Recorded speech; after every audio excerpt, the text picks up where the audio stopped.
I have Zette and my cousin Aloysius, Alo for short. And today we are drinking Daily Brew from Riverside, California. So cheers guys, thanks for coming. Cheers. Thanks for having us. So what did you guys think about this coffee? It was surprisingly good. Pretty good. Oh, Daily Brew. Daily Brew. Wasn't too sweet. Okay. It was perfect. I definitely want to taste the coffee more. Coffee flavor went through. Came through. Yes. So, as you can tell, new background, new setup. Yeah. New venue. New venue. Totally different from last week's because today is a very special episode regarding powerlifting. So can you guys introduce yourselves really quick? Where should I begin? So I'm Zette, and I started powerlifting in 2016. I was first a runner. I did not know that. Yes, I did trail running, so I have a couple half marathons under my belt. Wow. Oh, I'm impressed. I can't run. We don't run. Nope. And yeah, just started powerlifting just because I wanted to try something new. Okay. So did you compete like right away? Like how was your training? I started off because my cousins got me involved. And so it kind of like just one step in, and then it was like, okay, and then I was like, oh, I like this, let me get a coach. Oh, okay. Oh, So so I started right away. I did, because I was not trying to break myself. True that. Take notes. Don't break yourself. Yes. But yeah, it's just, probably after a year of training, I did my first meet. Oh, okay. And now I think I did my last one 2019, December, and that was my 7th meet. 7? Wow, dude. All right. Serious. So 6? We don't play around here. We got pros. Okay. No. Hi, I'm Aloysius, Alo for short. I started powerlifting, I want to say 3 years ago. There's Chanel in the background. I started around like 3 years ago. What kind of got me into the sport of powerlifting was primarily losing weight. And then I kind of figured out that I can lift things heavier than the normal person. And then it just started. Yeah, He realized he was strong. Yeah. You want to tell us what you're wearing today? We are wearing kind of fit, kind of fat. As you can see for the banner in the back too. You know, the same. Promo code KFKF Alo. Drop the code. Right here. Use this code, okay? 10% off your purchase. Yes. There you go. And then your first meet was actually... First meet was actually about a year ago. Yeah. From now. February 2020. Yeah. Right before anything happened. Before this whole... Yeah. You learned what to say when you're lifting. It's either up, hips, what else? Up, that's primarily. So you mentioned that you kind of got started because you wanted to lose weight kind of thing. I feel like that's kind of heavy in our culture, especially like in our family. Yes. Yeah. So there's always those titas, titos, always, you know, they never hold back commenting on like your physical appearance. So so a lot of us, I know that's kind of a driving force, but I'm glad that like you turn that into like A positive. like a positive, Yeah, like that's fuel. yes, like it's more so on like being healthy too, not just like physique. It's like strength, which is why I like powerlifting as it is, you know, because like you're building your strength. You're not focusing on like aesthetics. Yeah. Right. Yes. Okay. Definitely. Yes. So I know when COVID hit, a lot of gyms had to close down. So how did you guys like cope with that? How did you work around it and all that? So last year was actually a pretty big year for me. I had surgery for my endometriosis. So for me, starting 2020 was more of like, okay, I have this surgery coming up in May, so eventually I'll have to stop training. So at that point, it was like, okay, let me just go into the gym, enjoy it for as much as I can, and then a month out from surgery, just stop. But COVID happened, and it was like, okay, well, I have no gym, and I'm gonna have to stop training eventually. So it just happened sooner. So it was more of like the countdown of the return, but then COVID never went away. And so I just, it was different for me in the sense that I knew I was going to have to stop training. I see. Yeah, so it didn't affect me as much. But I would say if I didn't have the surgery and gyms closed, I don't know what I would have done. What about you? Oh, with me, well, it was definitely difficult at first because training powerlifting became my sense of therapy. So, like, when it first hit, I was obviously kind of distraught. Like, what do I have all this time now? Because the bulk of training would be mostly half of my day. Like from work, after work, I would train, and then after that, the cycle repeats. So it was more of just like, okay, what can I do to, work out? When there's a will, there's a way. So I would honestly like hit up all my friends and family, whoever had a workout equipment. I would be like, oh, can I work out there today? So my training schedule became jumbled. So I wasn't able to work out as much, obviously. But then, right when that happened, I decided to just immediately buy a bar. No matter what, buy a bar, buy a rack. And then those are hard to come by now. Yes. Super expensive now. So after that was said and done, I hit up my friend who had weights. I was like, you're not going to use them? Can I borrow them? Borrowed them for a set amount of time, and there we go. Found a way. There we go. You find a way. You find a way to, like, keep the things you hold on to. Exactly. Just to keep you sane, especially in hard times like this. 100%. Yes, there we go. So you mentioned you had your big endometriosis surgery. If you guys didn't know, it's Endometriosis Awareness Month. So it all worked out that I had Zette. So anything you'd like to share regarding that journey and like the surgery and your whole like healing process and all that? And she's usually the crier. For me, endometriosis is something that is hard just because it's something you can't see from the outside. It's all internal. If you don't know, endometriosis is where the lining of the uterus sheds during your period, and it doesn't flow all the way out, so it just attaches itself inside.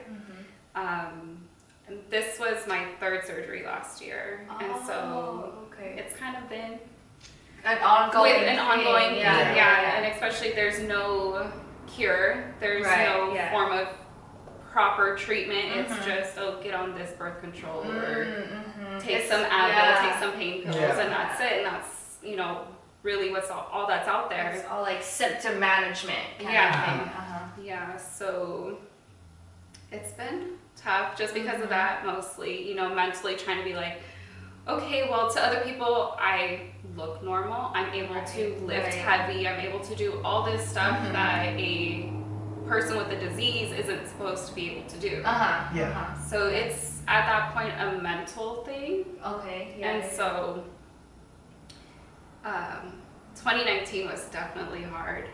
And I had suicidal thoughts, and that's why... It's okay. That's why I sought out a endometriosis specialist. I'm glad. So that way I can have this surgery and have a cleaner slate, right, so to say. right, yes, yes, And yes. so, and that's very strong, you know, because like you feel like everyone else is like not understanding what you're going through, and I'm glad you like took ownership of that and like you sought help, you know. So I'm glad to hear that. Oh my gosh. Yeah, so definitely, you know, just a little statistic. It's 1 in 10 women have endometriosis. I myself know 3 other women. And so it's more common than you think. It's just a matter of getting diagnosed. Right, right. Because I feel like a lot of us, especially women, we like, we downplay the pain that we feel, especially when we're like, well, it's just cramps, it's just that. No, you should never be cramping as like that severe. And exactly. Your periods are not supposed to be heavy. Like, and that's, you know, I guess something that we're just, oh, periods are heavy. Get a thicker pad, get a bigger tampon or something. But no. It's definitely something to look into. Ask your doctors. Yes, please. Seek a specialist. Yes. That was the biggest thing, was seeing a psychiatrist.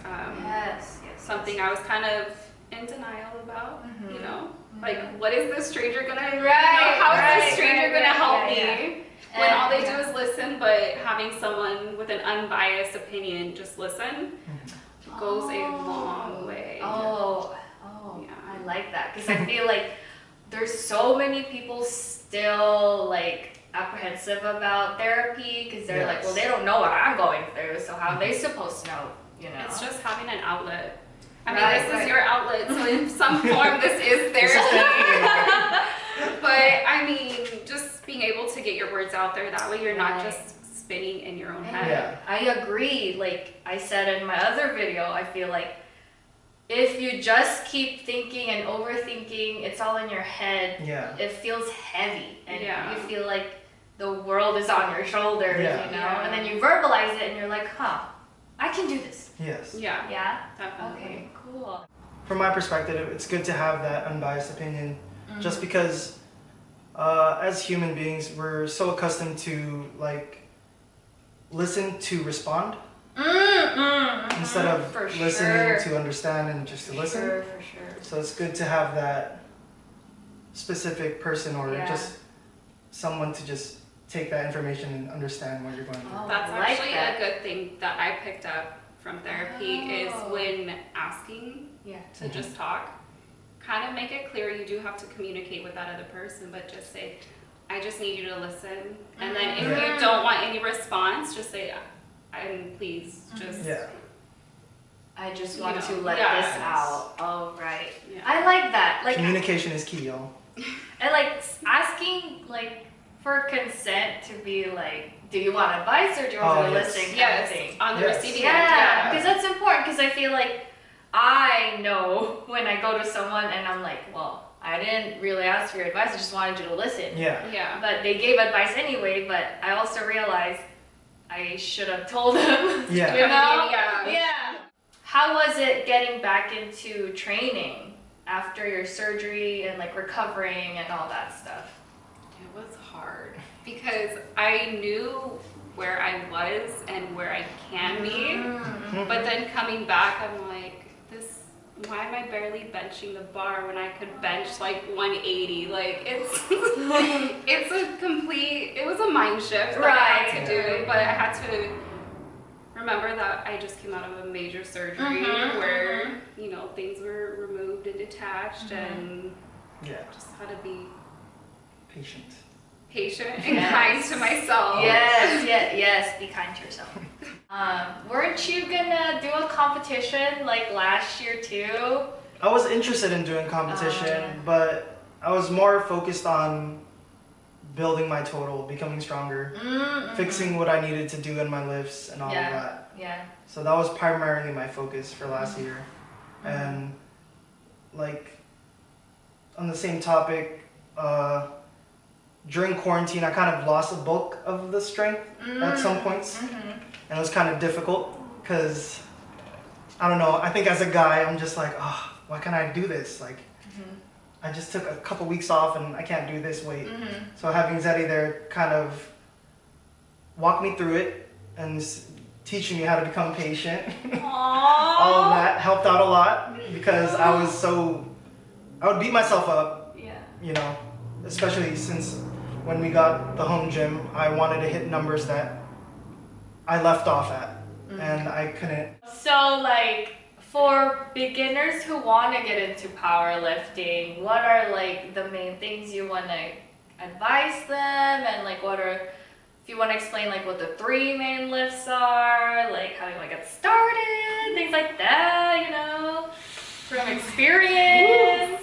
Well, from when I first started to now, there's so many programs that are out there, and you don't necessarily have to get that one-on-one coaching, but at least to get onto a program, even if it's like those $6-8 ones, just so that way you have like a routine and you don't have to risk yourself from being injured and all that. Like Zette was saying, it's good to look into these programs that it costs like $40 a month, because you're able to input your numbers on all your lifts, and the program will adjust accordingly to those numbers.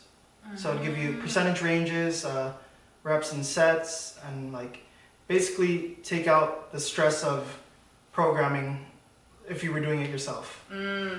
Especially for a beginner. Yes. Because I don't even know the percentage things that they're talking. Like trying to decide between a 3x5 and a 5x5, or if you should do a 3x8, all of that gets so confusing. It's numbers all around. Yeah. And what's cool about those programs is they would ask you if you still had access to these equipments. So it'll give you that home workout equipment alternatives. So see? That helped out. Especially if you're like intimidated to go to a gym and hit the bar. That's a big step. That was a big step for me. Huge step. Because, you know, everyone's watching and you're like, what do I do on this platform? No, but you know what? In all honesty, when you go to the gym, no one's looking at you. That's true. That's the biggest misconception. It's all in here. It's all in here. You just gotta do it. No, honestly, that's what it is. Yeah. That's just all you. Yeah, honestly, like, he started posting videos of him, like, starting to train, and I'm like, I can do that. Anyone can. Yeah, see? And, you know, you got the encouragement, you surround yourself with that support. Exactly. And then you guys are surrounded by a community of powerlifters. So how do you guys like that? It's good. It's nice. I mean, it's depending on how you look at it. For me, I'm a complete total athlete where I'm competitive in the sense of like, oh, they can do that. Even guy, female, whoever. I'm like, oh, they can do that? Okay, let me see. Might not be the same numbers, but you gotta work with what you got. Exactly. All you guys out there, better watch out. You hear that? Watch out. Any plans for the future? Any things you're looking forward to?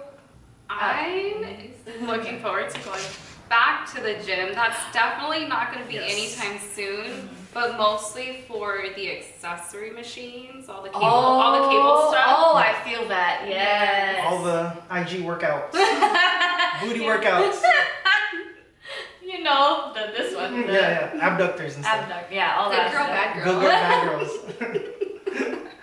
So how has powerlifting and like just the whole sport helped with your mental wellness? That's a good one. You go first.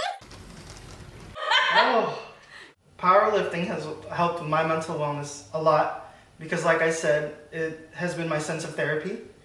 So whenever I'm angry at home or I just feel cluttered in my mind, I would often train just because training, I'm in, I don't want to say autopilot mode because I'm still thinking, but the stress from thinking is free.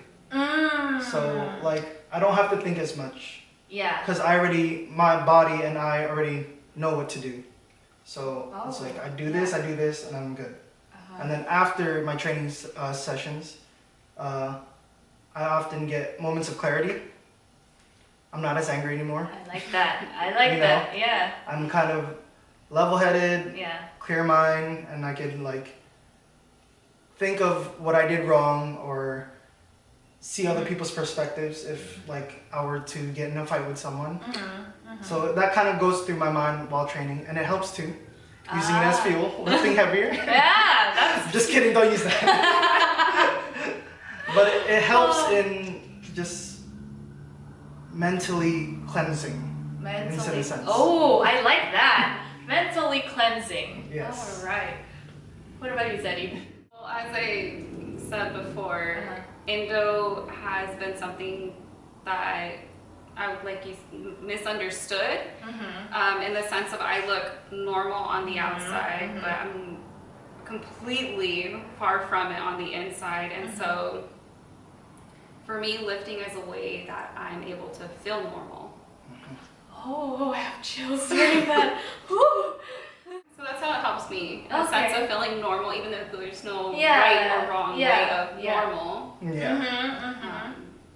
Makes me feel like I don't have endo. Oh, I like that. I like that. How has your training been?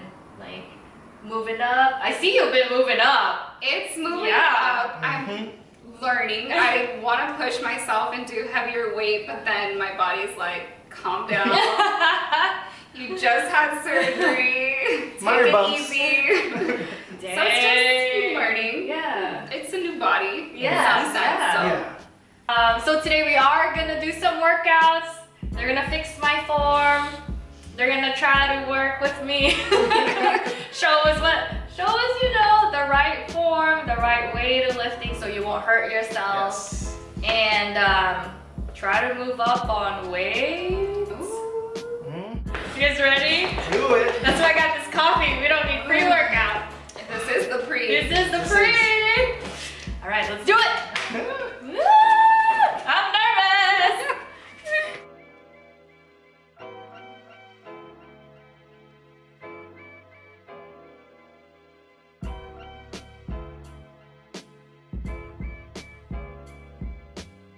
Do I have to have my feet flat when I bench? Not necessarily. So when you are benching, it's more of like a mobility thing if your body will allow it. But the whole thing with like feet up, feet flat is depending on what federation you're lifting in. Competing in. Oh, okay. You bench first. Just like without us saying anything. Oh. So just bench how you normally would bench. Okay. Oh, no, I'm so nervous. Why? Okay. Because you guys are watching. Okay.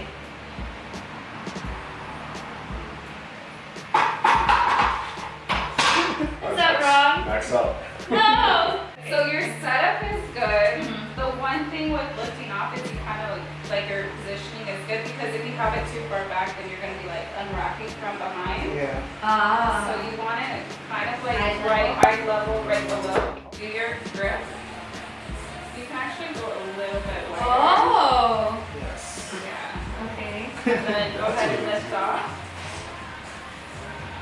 And then bring the bar there. Oh, okay. And then you're gonna tighten the lats by what's called bending the bar. So you're gonna rotate like that. So your wrists are stacked and then kind of like turn in for your wrist. You're not gonna turn completely, but do you feel that little? In.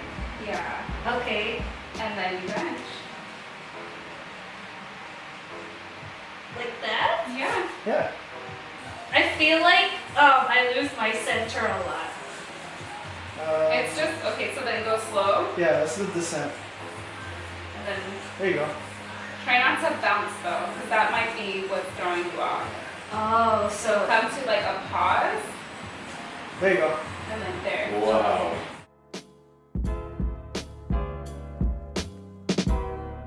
oh, I'm scared. I'm scared. Don't be. It's Okay. exciting. It's exciting. It's Remember, exciting. same things, Remember. Daddy, I will scream for you. Oh. same cues, same thing. There you go. Bring it out more.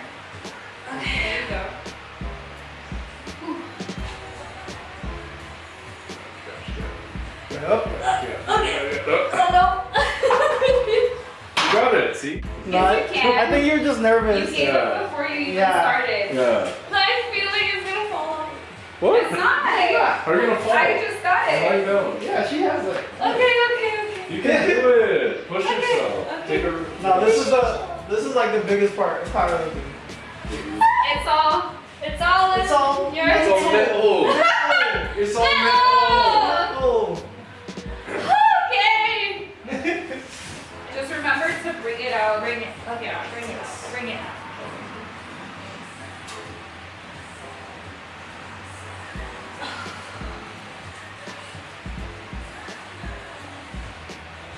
Up, up. Ooh. Yeah.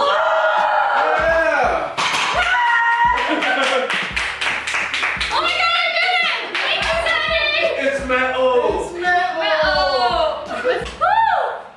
Cool. Yep. Woo!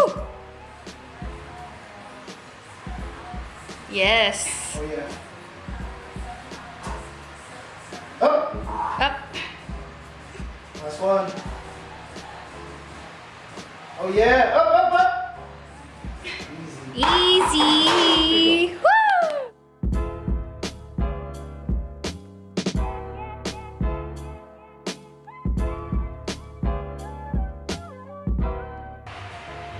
Yep. Oh yeah. Okay. Up. Easy. Okay. Easy. Miss, I can't do that. Okay. Yay! I don't know if I can go up on that. No, that was good. Okay. Yeah. See, they know your limits. Sumo or conventional, the one thing you want to make sure is that the bar is mid-foot, so think of it like over your shoelaces, Yeah. Ah. and so that way it lines you up good, and then you're able to just pull the bar up. That was so sharp. Yeah. So when you look at it from the side, it's like almost Like a straight Straight line, Yeah, straight yeah. line. Bar five straight line. And then, yeah, the same thing. Sumo, just make sure it's lined up. Okay. Because if you have it too close to you, then that's pushing you back. Uh-huh. Or if you have Too it too forward, forward, then you're not going to be able to pull it up. Yeah. So midfoot is where it's like where your body's centered. Okay.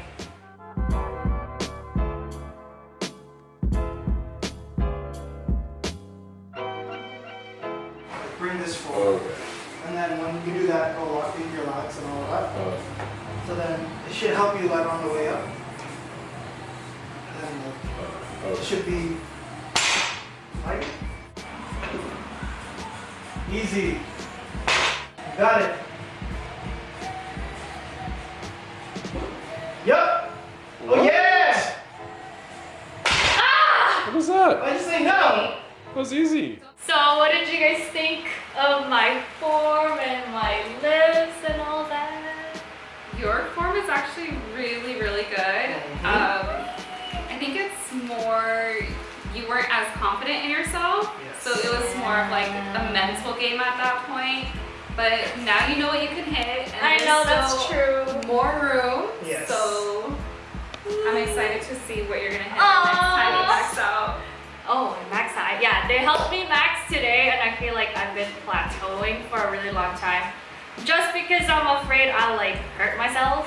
But now you know the form. I know the form, and they make me feel more confident and reassured me and fix some little stuff. So gained some tips. So thank you guys for coming and helping me max. It feels good. Of course. It feels good. Thank you for having us. Yes. So make sure you guys follow them for some lifts and tips and see their training. Here, plug your Instagram. You can follow me at Aloysius Cruz. Yes. Should be over here. And KFKF Aloe. Oh, use KFKF Aloe to save some money. Yes. And then also follow Zette at Zette Smalls. follow her journey.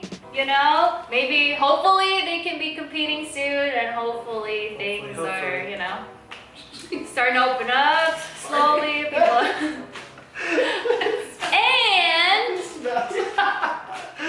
And a little extra from this video, I am doing a little giveaway. I'll be giving away this shirt. It's called the Cookie Sand-Wheych. From Kind of Fit, Kind of Fat. So look at the description for some rules, and see you next time, maybe in like 2 weeks, and I'll announce the winner. So thanks guys, and like I said, we have to do my sign off, so I think they're pretty well versed on my sign off. We've been practicing. They've been practicing. Yeah. All right, so do we turn? Hey. On point. And bye guys. Dang, that was so good. You got the hay part down. So I hope you. Oh, that went. Read it. Cut.